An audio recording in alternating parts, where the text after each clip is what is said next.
محمد صلی اللہ علیہ وآلہ وسلم کا ذکر پہلے بھی تھا، ابھی بھی ہے اور باقی بھی رہے گا۔ بے شک بے شک۔ اسی طرح میرا پیر علی مولا جس کا علم پہلے بھی تھا، ابھی بھی ہے اور باقی بھی رہے گا۔ سبحان اللہ۔ اسی طرح حسین، اوئے ہوئے کیا بات ہے، کیا بات ہے، کیا بات ہے۔ اور میرے پیر کی کیا بات ہے، سبحان اللہ۔ اور پہلے بھی تھا، ابھی بھی ہے اور باقی بھی رہے گا۔ بے شک بے شک۔ سید بادشاہ سامنے بیٹھے نے اور میں کیا مکھ چاند جیسا، کیا بات ہے۔ محفل کا آغاز اور نہ کہ شمع روشن ہوئی، آنے لگے پروانے۔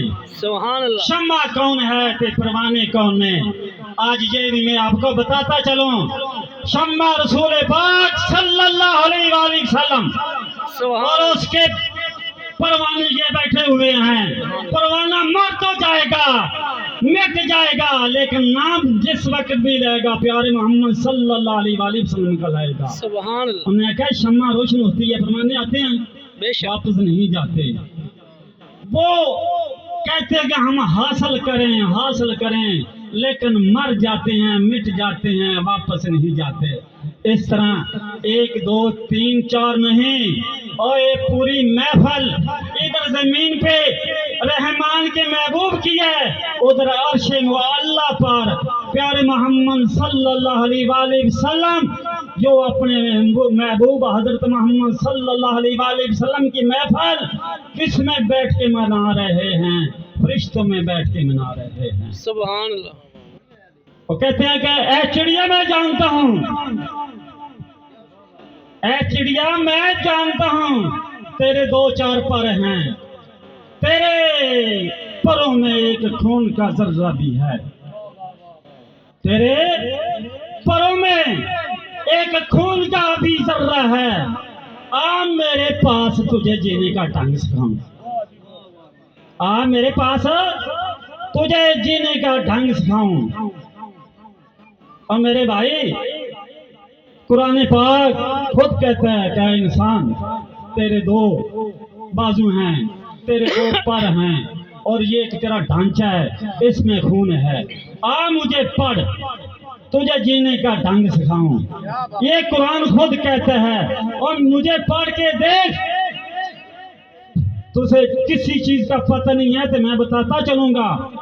تیرا کام ہے پڑھنا، میرا کام ہے بتانا، وہ بتاتا جائے گا تو پڑھتا جائے گا۔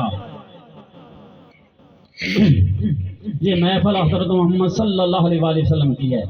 دو شخصیتیں ایسی ہیں جو صحابہ میں بیٹھے تھے تاں پانچ، اہل بیت میں چلے جائے تھے تاں پانچ، ایک مصطفیٰ دوجا مرتضیٰ۔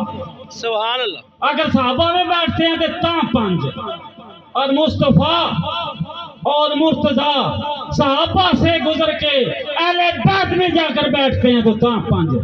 دنیا میں پانچ کی بات ہے، اور جس بندے نے پانچ کو مان لیا اس کا بیڑا پار۔ بات اہل بیت کی ہے اور بات صحابہ کی ہے۔ قرآن پاک میں رسول پاک صلی اللہ علیہ وآلہ وسلم کا فرمان ہے، اے میرے امت کے لوگوں تم قرآن پڑھو، قرآن آپ کو بہت کچھ سکھائے گا۔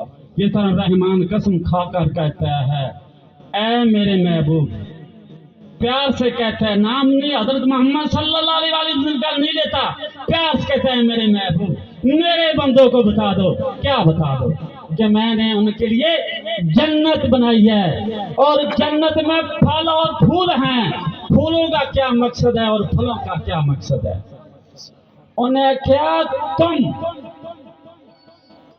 پھل کھاؤ گے تو سیر ہو جاؤ گے، اور خوشبو لو گے تو آپ کا کھانا ہضم ہو جائے گا۔ آگے پھر قسم کھا کے کہتے ہیں میرے محبوب میرے بندوں کو بتا دو، میں نے ان کے لیے جنت میں دو نہریں بہا دی ہیں۔ سبحان اللہ، کیا بات، ایک دودھ کی ایک شہد کی۔ دودھ پیو گے سیر ہو جاؤ گے، اور شہد پیو گے شفا ملے گی، کھانا ہضم ہو جائے گا۔ پھر تھوڑا سا آگے جاتا ہے، پھر کہتے ہیں میرے محبوب میرے بندوں کو بتا دو، کہتے ہیں کہ میں نے جنت میں اس کے لیے حوروں کو پیدا کیا ہے، نہ کسی بشر نے چھوا ہے نہ کسی جن نے، ان کی آنکھیں گوری گوری ہیں، ان کی آنکھیں گوری ہیں،